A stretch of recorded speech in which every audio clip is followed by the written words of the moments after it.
Hey guys, so in today's video, I wanted to address a comment that I recently received from one of you all.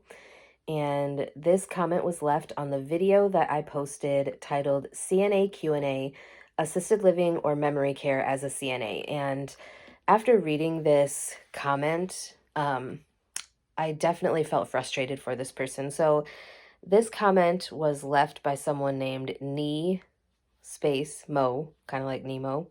Um, and this was the comment. So it's this person says, "Hi, what tips can you give someone who just started working on the memory care floor, don't have access to patients' files, and is expected to know the names and needs of 50 different patients in just a few days? Understaffed and hectic, no time to take notes or breathe. I appreciate your ideas." So first of all, if you are providing care for patients, residents, whatever the case may be, it is important that you know at least basic information about them. Like if they have allergies, that is not always provided, but like especially if it's like a food allergy or something like that, that is something you need to know because a lot of times CNAs are the ones that provide the food. They bring the food tray. And if it's a new resident or, whatever the case may be, you don't want to give the wrong food or a food that the person is allergic to them because that is, that could cause major problems or even the death of that patient or resident. So you definitely need to know certain information. You need to know if the person is continent or incontinent. You need to know if they are able to get up and ambulate. You need to know if they are weight bearing, if they're a two assist, if they just kind of need like standby assistance.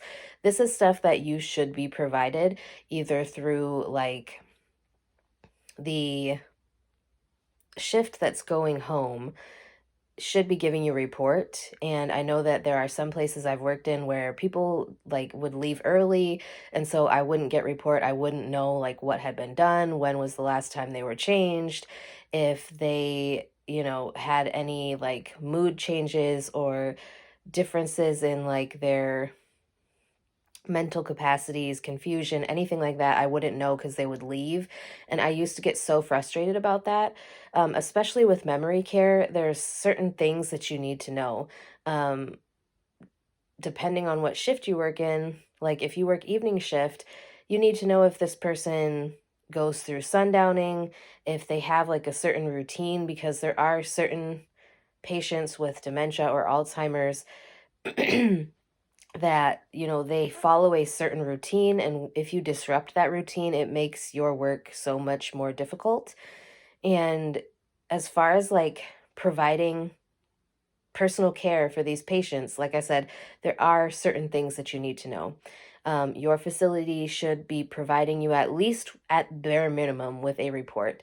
And if there is information that you are unable to find out, as a CNA, please go ask your nurse, or if your nurse is unwilling to give you that information, there is some sort of charge or manager, please go speak to them because it is very dangerous for you to be walking into a situation where you're providing care for someone and you don't really know if that's the level of assistance that they need. You don't want to provide them with not enough assistance. You don't want to go into a situation where you're trying to transfer a patient who, is a tiny little old lady and you're trying to transfer them by yourself because you don't really know what the situation is. And you could end up with a fall, you could drop the person, you could hurt yourself, you could hurt them. It's just very dangerous. As far as like being understaffed and hectic, that is just kind of like the norm right now. It had been the norm ever since I started working in like a nursing home slash memory care slash assisted living setting. I was always understaffed. Everything seemed to be very hectic pretty much every day. There were certain days that were calmer than others, but most of the time it was very hectic. There was a lot going on, very stressful. Like most days I felt like I was running around with like a chicken with my head cut off, especially in memory care. Now, as a new employee, I think that there's definitely a learning curve to it, but hopefully you are working in a place that is willing to provide you with the information you need in order to do your job. As far as like not having access to patients' files, there should at least be some sort of like care sheet. I know the one facility that I worked at was really, really good about giving us like, we had a whole little booklet of information.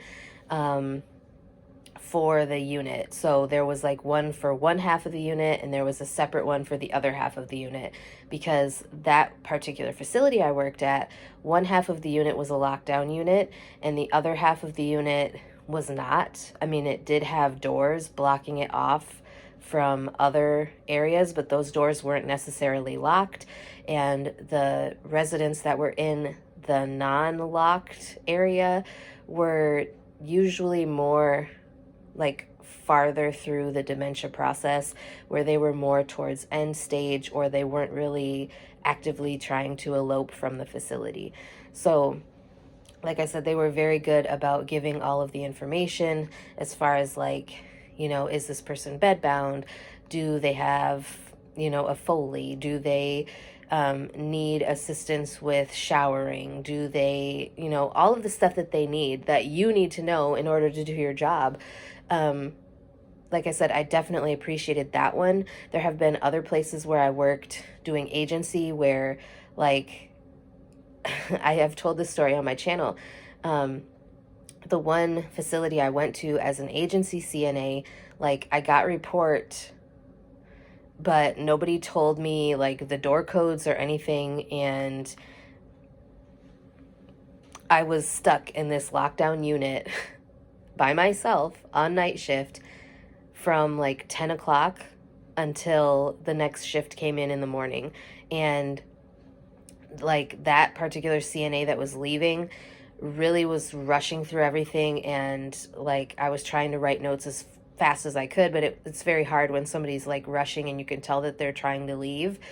And I was like asking as many questions as I could, but for some reason, like I never got the door code. And so I was stuck there, and I didn't even know like phone numbers of the other units to call and ask, like, could somebody come, cover me while I take my lunch break? If something would have happened, that would have been horrible, which it's very scary to think about that. But I would say, like, definitely talk to someone if the CNAs are not giving you, they're not giving you the information that you need, then talk to the nurse. If the nurse won't give you the information, speak to a charge nurse or your nurse manager or whoever is managing for that day. Hopefully you will be able to find somebody that is helpful and willing to give you the information. As far as that, I would say that like working in memory care is kind of something that you just need to adjust to. It can be very stressful, but it can also be very rewarding. Goodness gracious. So yeah, hopefully this helped. I know that not everybody is able to take notes, and like you said, you have no time to take notes or even breathe. I definitely understand that. Like when I first started in memory care and when I first started as a CNA, I felt that way. Like I felt like I didn't have enough time to do everything that I needed to do. And I think with time, you'll find that groove and you'll get into a groove where, it'll become a little bit easier. At least I hope. So those are the tips that I can think of at this time. If you have any additional questions or want advice on anything else, please be sure to let me know. I hope you guys are having a wonderful day, and I will talk to you guys again soon.